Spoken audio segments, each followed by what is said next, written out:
Bonjour à toutes, je m'appelle Sandra Toto, j'ai 40 ans. Je suis mariée depuis 7 ans et demi, je suis l'heureuse maman d'un petit garçon, Laël, qui a 3 ans, et on attend son petit frère dans un mois.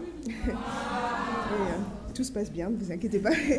Et je suis de formation, je suis éducatrice spécialisée, mais actuellement avec mon mari, on travaille pour l'Église et j'aide particulièrement des femmes à connaître Dieu et approfondir leur relation avec Dieu en fait. Et pour vous parler un petit peu de moi, j'ai jamais grandi dans une éducation religieuse. J'ai pas non plus grandi avec mon père parce qu'il était déjà marié avec d'autres enfants. Et ça a fait un vide quand même en moi. Et dans mon adolescence, en plus de ce vide, j'ai été victime de violences psychologiques qui, à l'époque où on est censé se construire, ça m'a vraiment détruite de l'intérieur en fait. Et les membres qui étaient censés me protéger ne l'ont pas fait. Et pour moi, je me suis vraiment réfugiée dans la réussite scolaire, dans le sport, dans les relations sentimentales. Mais avec les années, en fait, je voyais que j'avais plus d'espoir et que toutes ces paroles et toute cette violence m'ont amené à faire une double tentative de suicide, en fait. Et une écriture qui me correspondait bien à l'époque, c'est en Jérémie 17, le verset 5 et 6.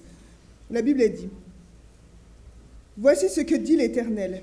Maudit soit l'homme qui fait confiance à ce qui est humain, qui prend des créatures pour appui et qui détourne son cœur de l'Éternel.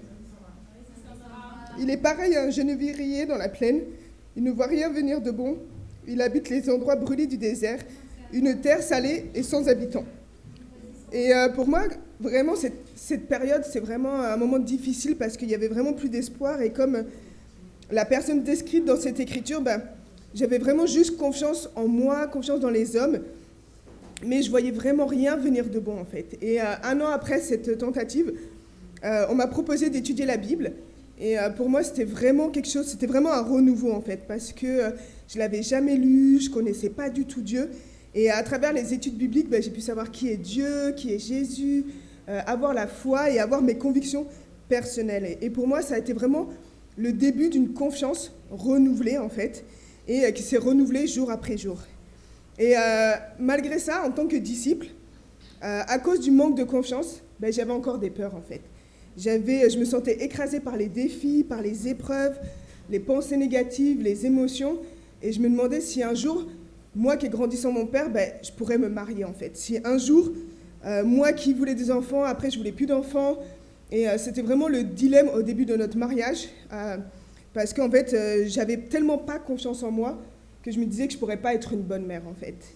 Et par la grâce de Dieu, en 2019, je suis tombée enceinte, et j'ai vraiment retrouvé confiance, c'était génial, les premiers mois, en plus j'ai une grossesse super facile, aucun problème, aucune difficulté, et comme vous le savez tous, en 2020, l'épidémie du Covid a été violente et ne m'a pas épargnée en fait.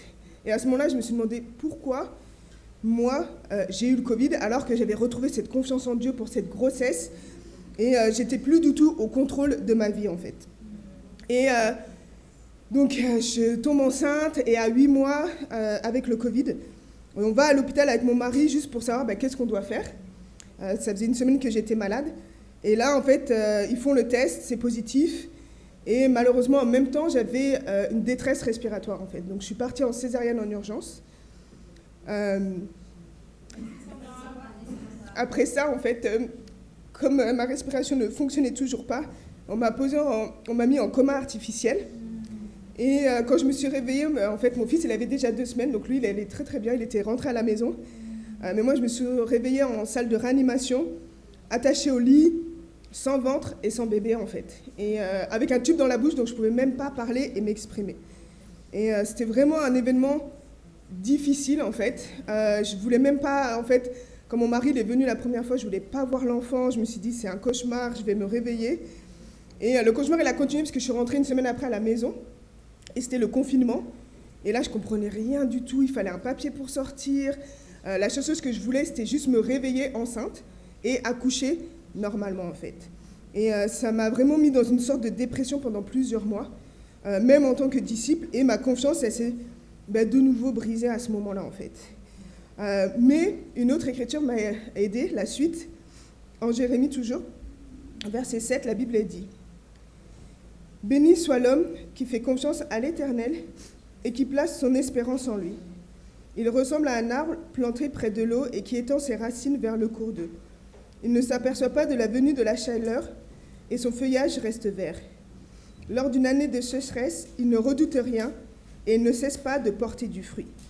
Et donc, après ça, les mois sont passés et je me suis dit, OK, on va faire un deuxième enfant. Et donc là, j'ai retrouvé ma confiance, j'ai dit, let's go, on part pour un deuxième enfant. Donc là, c'était vraiment génial. Et puis, il y a eu les cours de préparation à l'accouchement. Et là, pour moi, émotionnellement, c'était vraiment difficile parce qu'il fallait que je me prépare à quelque chose qui, dans mon corps, me semblait avoir été volé, en fait. Et de voir cette écriture, ça m'a vraiment aidé à chercher le positif dans tout et que Dieu, il est vraiment présent et que j'avais juste à lui donner confiance. Et pour moi, j'aime beaucoup cette analogie de l'arbre parce que quand je regarde les arbres, les troncs, ils sont vraiment moches et pour moi, ça représente vraiment la vie, en fait. Quand on regarde juste à la vie, aux circonstances, on peut ne pas être émerveillé, mais quand on lève la tête vers Dieu et vers le feuillage, en fait, c'est là où tout est vert, tout fleurit. Et c'est vraiment ce que Dieu m'a montré et m'a appris à travers cette deuxième grossesse, en fait. C'est lui qui est au contrôle et c'est lui qui va m'aider à voir le positif dans tout si je lui fais confiance, en fait. Et ce bébé, il va très très bien. Normalement, on le découvrira dans 1 mois. Et pour moi, c'est vraiment toutes ces épreuves qui font que ma confiance, elle a été renouvelée en Dieu, en fait. Et j'ai pris la décision de ne plus douter, de ne plus avoir peur, de ne plus vouloir tout contrôler et de laisser Dieu renouveler l'espoir et la confiance en moi. Et mon objectif aujourd'hui, c'est vraiment d'aider d'autres femmes à avoir une confiance renouvelée, indépendamment de leur réussite ou de leurs échecs, des épreuves et des circonstances de la vie. Et apprendre à faire confiance à Dieu en étudiant la Bible et en la mettant en pratique, car si Dieu l'a fait avec moi, j'ai la foi qu'il peut aussi le faire avec vous. Merci beaucoup.